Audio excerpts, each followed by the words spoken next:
igreja com a paz Senhor Jesus, amém? Irmãos, eu estou alegria poder estar aqui mais uma vez na casa do Senhor, falando um pouquinho, né? Pelo amor de Deus. Meu coração vai mais saindo pela boca. Irmãos, eu quero deixar uma passagem aqui, que está lá em Apocalipse 3, verso 11. Louvado seja Deus. Fala assim: eis que venho sem demora, guarda o que tens, para que ninguém tome a tua coroa. Aleluia. Guarda o que tem, para que ninguém tome a sua coroa. Os irmãos podem se sentar em nome de Jesus? Irmãos, Jesus está voltando. Jesus está voltando. Irmãos, eu tenho 47 anos e desde menina, 3 anos, que quando eu ia à igreja com a minha avó, eu já ouvia o pastor, né, da noite falando: igreja, se atenta, conserte com o Senhor, Jesus está voltando, breve ele descerá sobre as nuvens e buscará a sua igreja. Anos se passaram, muitos anos, né, irmãos? Só que essa palavra, ela está escrita aqui, na palavra do Senhor. E a palavra de Deus, ela não mente. Eis que vem sem demora. E o Senhor, ele nos chama, irmãos, para que nós guardamos aquilo que nós temos, para que nós não venhamos perder a nossa salvação. Eu entendo que Deus, ele não veio até agora por amor a nós, porque a palavra do Senhor ela é regida de amor, e a palavra do Senhor também nos fala, irmãos, que o Senhor Deus, ele não tem prazer que nenhuma alma se perca. Antes ele quer que todos se convertam, todos conheçam o amor dele, se convertam a ele, porque o Senhor ele nos fez a sua imagem, a sua semelhança, para nós vivermos com ele um dia lá na glória. Então a alegria dele é que todos se salvem. E hoje, irmãos, nós podemos ver muitas coisas acontecendo, né? Tão diferente que antigamente. Hoje, nitidamente, a gente vê demais. E uma coisa que tem acontecido muito, que a palavra do Senhor fala que nos últimos tempos, é sobre o amor, né? Muitos sinais vêm acontecendo, mas um deles que eu percebo, que nós podemos perceber, irmãos, é o amor. O amor que se esfriou. Hoje nós não vemos mais aquele amor uns pelos outros. O Senhor, ele nos fala que nós devemos amar uns aos outros, né? Assim como ele nos amou. E esse amor se perdeu, né? Hoje a gente pode ver um amor que é tão mais próximo de Deus, é o amor de uma mãe. E quantas mães hoje a gente vê que não tem mais aquele amor pelos seus filhos? Então, irmãos, se atentem. Jesus está voltando. Breve ele descerá e buscará a sua igreja. Ele tem prolongado os dias para que as pessoas venham se converter a ele, para que nós possamos um dia estar junto dele. E sabe, irmãos, e o Senhor, ele todos os dias ele vem nos chamando através da palavra que é ministrada nas igrejas, né? Através das campanhas. E hoje nós estamos passando por uma campanha que é restaurando o altar quebrado, né? Restaurando o altar quebrado. Eu entendo, irmãos, que essa campanha é para nós que estamos aqui, nós que já conhecemos o Senhor, nós que já nos rendemos ao Senhor. Essa campanha é para nós, porque quantas vezes nós estamos aqui louvando ao Senhor, orando, adorando, mas o nosso altar está quebrado. Onde foi que o altar quebrou? Aonde está o dano? O que foi que aconteceu? Que entristeceu o meu coração, que entristeceu o seu coração e tem impedido Deus de receber o holocausto nosso. Irmãos, Deus ele tem poder para restaurar nossas vidas, para fazer tudo novo em nós. Uma passagem que eu gosto muito também é sobre o vaso do oleiro, né? Onde o Senhor ele fala, ele nos compara com aquele vaso, né? E quando o vaso quebra na mão do oleiro, o oleiro vai e faz outro vaso. assim o Senhor ele pode fazer conosco, Ele pode não só restaurar, como Ele pode fazer novo. E Ele quer fazer nessa noite, irmãos. Louvado seja Deus. Não se disperse. Dê atenção ao que será falado, ao que será ministrado nessa noite, porque o Senhor, Ele tem bênçãos para mim, tem bênçãos para você, e Ele quer fazer de nós um vaso novo. O Senhor quer restaurar o nosso altar, o Senhor Ele quer nos usar. Amém? Louvado seja Deus, e eu agradeço a minha oportunidade.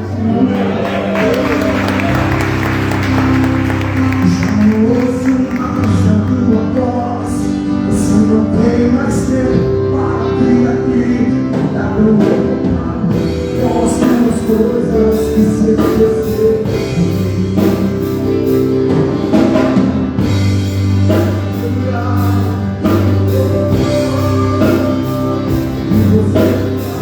E você queria te encontrar, meu filho, nesse lugar, no lugar.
Quero te encontrar.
Aleluia. Cumprimento a todos com a santa e gloriosa paz do Senhor Jesus. É motivo de bastante alegria, de bastante responsabilidade de estar aqui, trazendo um pouco da parte da vontade do Senhor para essa igreja linda, para essa igreja abençoada. Desde a hora que eu cheguei aqui, pude sentir a presença de nosso Deus nesse ambiente. Quero louvar a Deus por essa rica oportunidade, agradecer a Deus de estar podendo rever amigos, pessoas que eu amo. Está aqui com vocês a pastora Fran, a Franciane, uma jovem pastora conhecer há alguns anos, desde menina, ainda jovem, mas conhecia ainda era menina. Quero louvar a Deus pela vida do pastor Rick, uma pessoa que Deus me deu a oportunidade de conhecê-lo. Quero louvar a Deus pela vida da minha esposa, a Paula, essa mulher bonita, linda que está ali conosco. Amados, eu tenho que dizer que essa mulher é mais da metade da minha chamada. É meu sustento.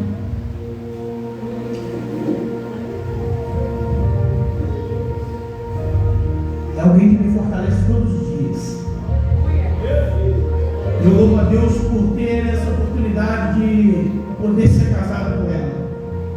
Temos uma filha, a qual já é casada, a qual Deus me deu um presente, um genro, um filho, e a união desses dois me deram um neto, Noah, Davi, uma criança abençoada, um profeta de Deus para as nações.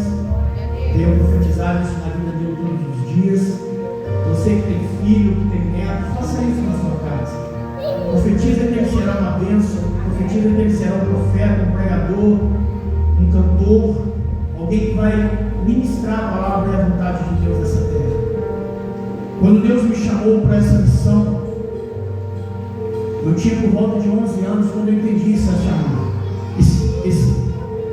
Despertou em mim essa vontade de ser um pastor, um pregador da palavra de Deus.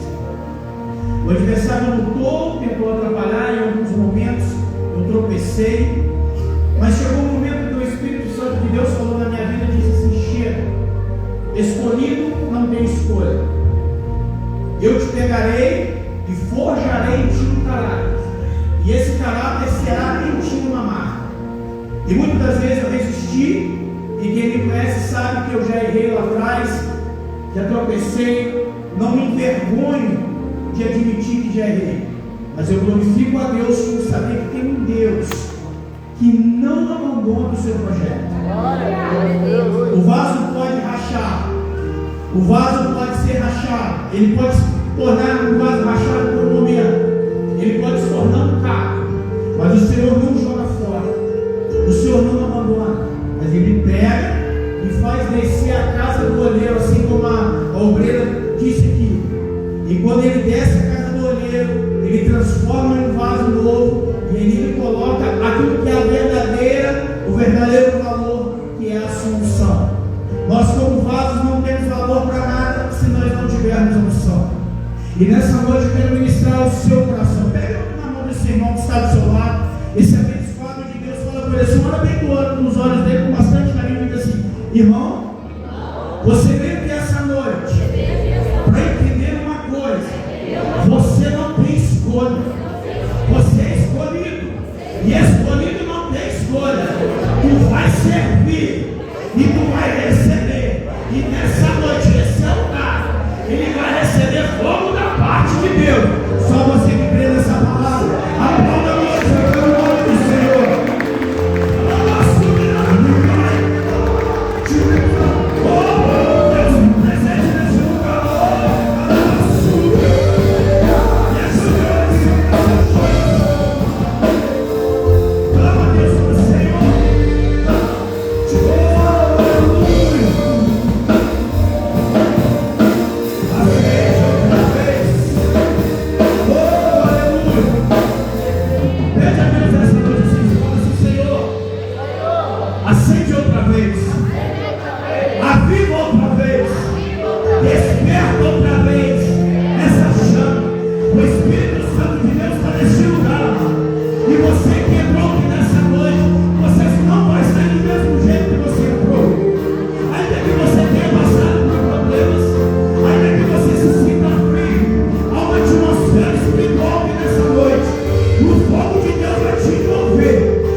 Essa igreja, ninguém está brincando de ser crente.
Eu costumo dizer que nós temos a oportunidade de bendizer o nome de um Deus santo, de um Deus poderoso, que se não fosse Ele na nossa vida, nós não serviríamos para nada. Para nada. Livro de 2 Crônicas, capítulo de número 15, verso de número 8. Você que encontrou, diga glória a Deus. Glória a Deus. Glória a Deus. Livro de 2 Crônicas, capítulo de número 15, verso de número 8, diz assim a palavra do Senhor. Ouvindo, pois, Asa estas palavras e a profecia do profeta, filho de Obed, esforçou-se, diga assim comigo, esforçou-se. Por tanto gente tem aqui, está muito baixo. Diga assim, esforçou-se. Aleluia.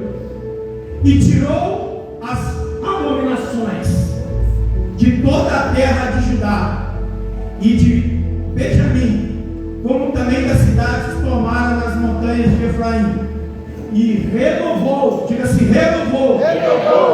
Diga de novo, renovou o altar do Senhor. Aleluia. Que estava diante do pórtico do Senhor. Antes de você se assentar, mais uma vez, coloque sua Bíblia no banco, na cadeira. Pega na mão do seu irmão do lado com bastante carinho. E se ele estiver com preguiça de falar isso, de bradar dessa maneira, você vai apertar a mão dele até ele. Diga assim para o seu irmão: esforça-te. Diga assim: esforça-te. E vamos juntos. Mais fortes. E vamos juntos. Restaurar. O altar. Porque Jesus está voltando. Eu e você seremos.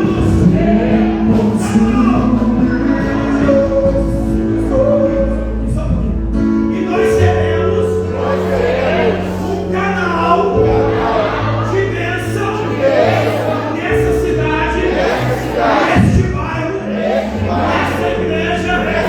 Em nome de Jesus. Aplauda e glorifique o nome do Senhor. Mas Senhor Deus, que não Pode ser em nome de Jesus. Aleluia. Amados, o texto ao qual lemos vai retratar um estágio de Israel.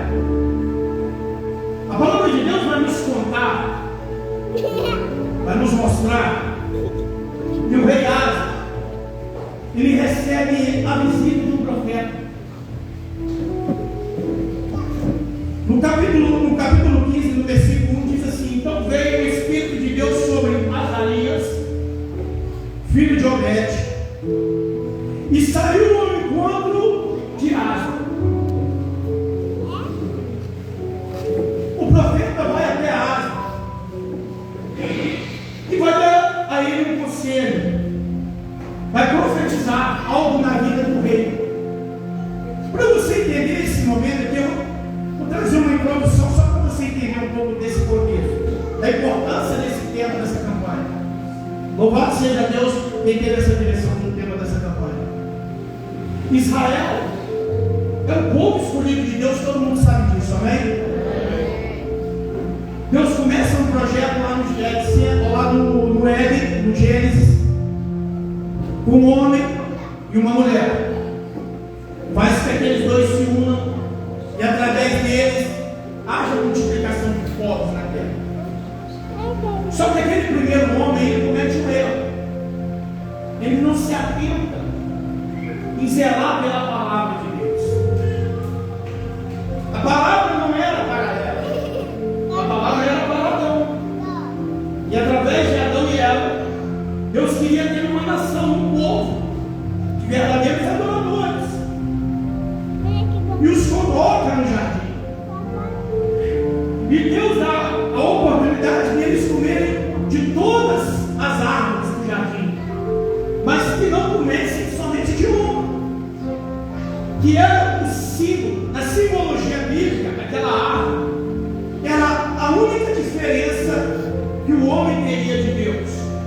naquele momento. O homem não conhecia o mal. Ele conhecia o bem e os benefícios de todas as coisas que Deus havia criado. Mas por falta de vigilância, o homem cai. E a história vai contar que vai surgir outros e outros homens, até chegar em Abraão. Deus vai lá em Ur dos Caldeus, chama Terá, pai de Abraão, para sair daquela terra, e ele para ir para uma terra chamada Canaã. E no meio do caminho existe uma cidade chamada Harã, uma cidade no meio do caminho tem uma cidade da proposta. Existia uma chamada para a terra da promessa, e no meio do caminho havia uma terra de proposta. O primeiro conselho que eu quero te dar aqui nessa noite: não se detenha nas propostas. Todo aquele que tem um chamado, todo aquele que tem uma chamada, sempre haverá uma proposta no meio do caminho. O mundo vai sempre enviar alguém para te fazer uma proposta, para tentar impedir que você chegue na promessa. Diga-se a promessa. Pode até demorar, aos meus olhos, mas no tempo de Deus é perfeito o cumprimento da promessa. O problema é que nós somos o quê? Imediatistas. Nós queremos que seja para amanhã o cumprimento da promessa. Então o que Satanás faz? Sabendo dessas coisas, ele envia alguém para fazer a proposta, para nós acharmos que é o cumprimento da promessa. Mas os anos vão se passar, e o povo de Deus vai crescer, o Israel de Deus vai crescer, e vai chegar um tempo em que esse povo vai sentir inveja de outras nações, e eles não vão querer mais o sistema teocrático de Deus. O que é o sistema teocrático de Deus? É a teocracia de Deus. Deus no comando, e o restante são servos. Mas aí o povo vai querer viver um tempo de monarquia. Eles queriam um rei sobre eles, e o Senhor vai permitir que esse sistema seja instalado. E contrário de que alguns dizem ou acreditam, o primeiro rei, o rei Saul, não foi o povo que escolheu, foi o próprio Deus, porque ele avisa o profeta que chega um dia antes, que chegaria até ele, um jovem, procurando pelo animal do seu pai que estava perdido, e que aquele seria ungido rei. Então não foi o povo que escolheu o rei, quem escolheu o rei foi o próprio Deus. Mas aquele rei teve a oportunidade de fazer o que era certo. Mas o que ele escolhe? Por causa da pressa, quebrar princípios. O Senhor manda reunir o povo, que eles iriam sair em batalha. E quando o povo começa a ficar um pouco ansioso, outro conselho que eu vou te dar aqui nessa noite para você guardar no seu coração: diga assim, nem sempre a maioria tem a visão de Deus. Existe um ditado no mundo que diz assim: a voz do povo é a voz de mentira. A voz de Deus é a voz de Deus, e ela é inconfundível. Quando Deus fala, ele não volta atrás. Quando Deus promete, ele cumpre. Quando Deus fala que vai fazer, ainda que aos olhos naturais esteja demorando, tenha certeza que no tempo certo de Deus vai cumprir. Mas quando chega esse tempo da monarquia, vão se levantar reis. Saul sai do trono, Davi assume. Davi sai do trono, Salomão assume. Salomão sai do trono, seu filho Roboão assume. Mas existe uma coisa que Salomão deixou para o seu filho. Diga assim: um bom pai, uma boa mãe, instruído por Deus, deixa bom conselho. Amados, entenda uma coisa na sua vida: palpite é uma coisa, conselho é outra. Qual que é a diferença do palpite palpite para o conselho. Conselho é quem está com autoridade para te direcionar. Palpite é quem não tem autoridade nenhuma sobre aquele assunto e quer dar palpite sobre a sua vida. Por isso, tome cuidado com quem você der conselho ou palpite. Porque conselho só alguém habilitado pode falar sobre aquele. Alguém que não tem filho pode aconselhar alguém sobre o seu filho? Não. Pode ter estudado psicologia, não sei o que, psicanálise, tudo. Mas só entende de filho quem já criou, quem está criando. Sim ou não? Porque teoria é uma coisa, prática é outra. Só pode falar de coisas de Deus, direcionar a vida de alguém para as coisas de Deus, quem conhece a palavra. Quem conhece, quem tem autoridade para isso. Por isso, nessa noite eu quero abrir um parênteses aqui de dar um conselho, uma instrução. Que é conselho de Deus, instruído por Deus, vai quem tem a presença do Espírito Santo. Vá no seu pastor, vá no seu líder e fala com ele. Fala com ele e pede ele dentro da palavra, porque ele vai te falar e te direcionar, até mesmo aquilo que você não quer ouvir. Mas eu quero a palavra de Deus disso. Então, Roboão, ele não segue os conselhos do seu pai, Salomão. E ele vai pegar conselhos com pessoas que eram seus amigos. E aqueles amigos vão instruir Roboão a ser diferente do seu pai em relação a reinado. Salomão, quando ele teve a oportunidade de estar diante de Deus, o que ele pede a Deus? Quem gosta de Bíblia aqui, o que Salomão pede a Deus? Sabedoria. Fala mais alto. Sabedoria. Quem tem certeza disso? Amém. Salomão pede sabedoria. E o Senhor dá a Salomão sabedoria. E o Senhor avisa antes de sabedoria. E Roboão vai chegar diante desses conselheiros e vai falar para eles assim: olha, agora eu sou rei. Salomão morreu. E Roboão assume o trono. E Roboão fala assim, vai até os conselheiros e fala assim: e agora? Como que eu vou agir?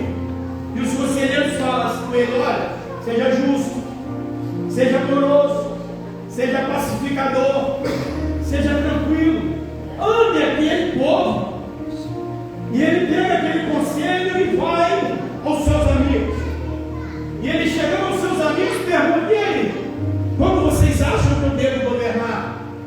Não seja como seu pai, seja firme, seja duro, pese a mão sobre esse povo.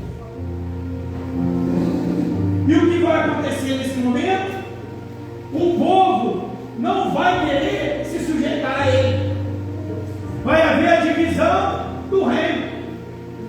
E o povo e a nação de Israel vai se dividir. E tem uma palavra na Bíblia que fala: o reino subdividido não subsistirá. Um reino dividido não subsistirá.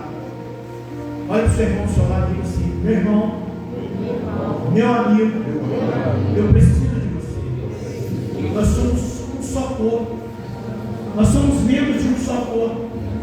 Uma igreja dividida, ela não vai crescer.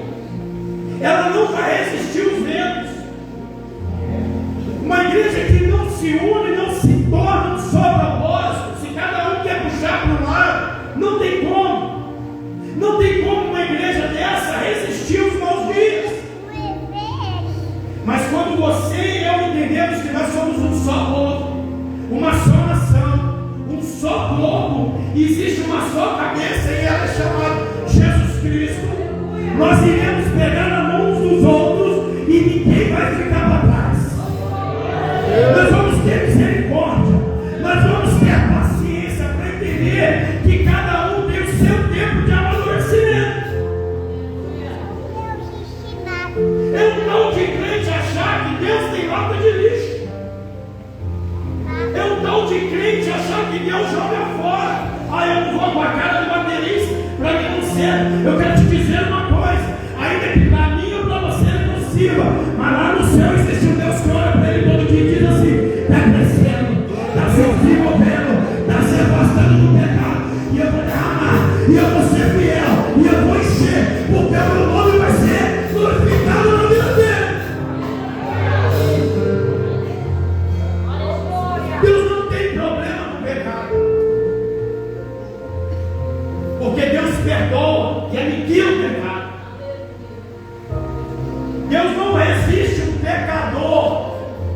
coração quebrantado. A diferença de Saul para Davi, que Saul quebrava princípios e não se arrependia. Davi faz o quê? Se arrepende. O Salmo 51, Davi revela o seu desejo. Quem gosta de Bíblia aqui já leu o Salmo 51 para entender.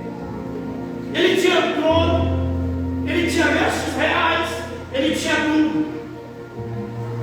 Mas quando ele é confrontado pelo profeta Natan, ele sai do trono.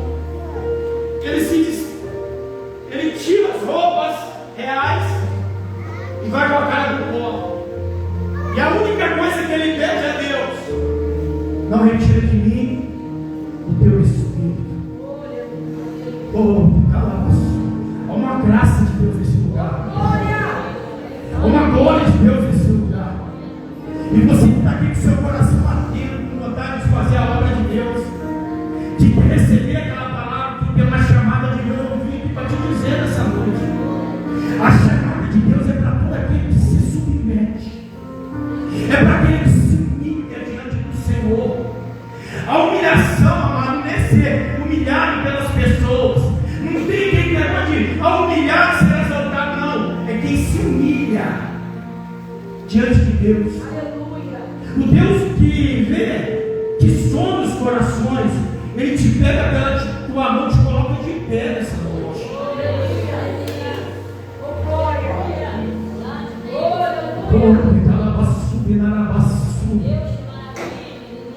Mas vamos voltar aqui. Então, quando chega nesse momento, o povo de Israel está como? No pecado. E o povo de Judá está sendo reinado pelo rei que teme ao Senhor. Para lembrar aqui, para recordar, o povo do reino está dividido. Há 10 tribos de Israel e 2 no reino de Judá. No reino sul, no reino norte, no reino sul. Todos os reis que estão passando pelo reino norte estão fora da visão de Deus. Mas o rei que está em Judá, ele está na visão do Senhor. E ele recebe a visita do profeta. E o profeta começa a falar com ele: olha, Israel esteve por muitos dias, lá no versículo 3 do capítulo 15. Israel esteve por muitos dias sem o verdadeiro Deus. Diga assim: sem o verdadeiro Deus. Sem o verdadeiro Deus. Posso apertar? Pode apertar um pouquinho? Tem muito crente dentro da igreja sem o verdadeiro Deus, sem honrar o verdadeiro Deus. Ele honra pai, ele honra mãe, ele honra patrão, ele honra o seu carro, ele honra a sua casa, ele honra as suas coisas, ele honra seu dinheiro, mas ele não honra Deus. Parece pesado, né? Mas você entendeu uma coisa? O que o Senhor tem? O que o Senhor rejeitou? Pecado, mentira, contenda, fofoca, intriga. E tem muita gente se dizendo de Deus, praticando essas coisas.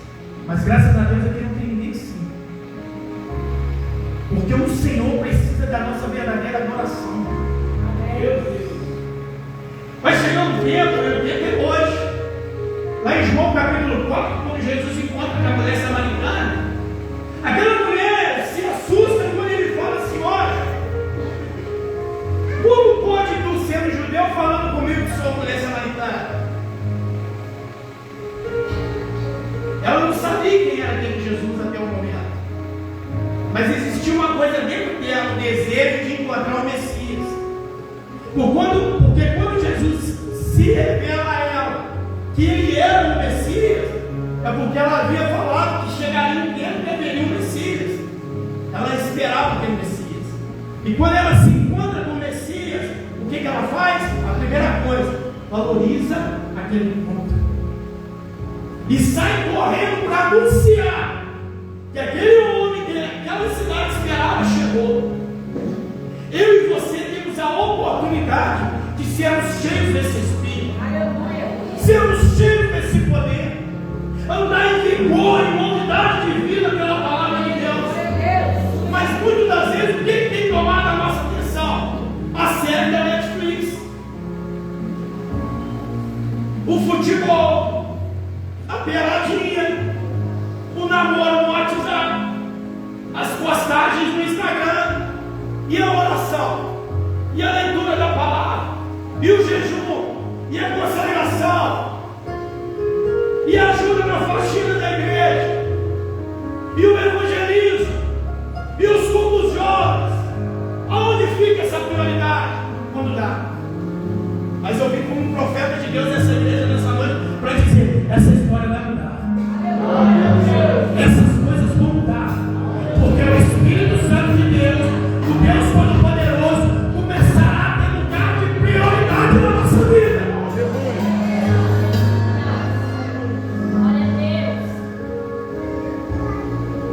Israel estava por muitos dias sem ter o verdadeiro Deus, e estava sem sacerdote, e eles estavam também sem lei.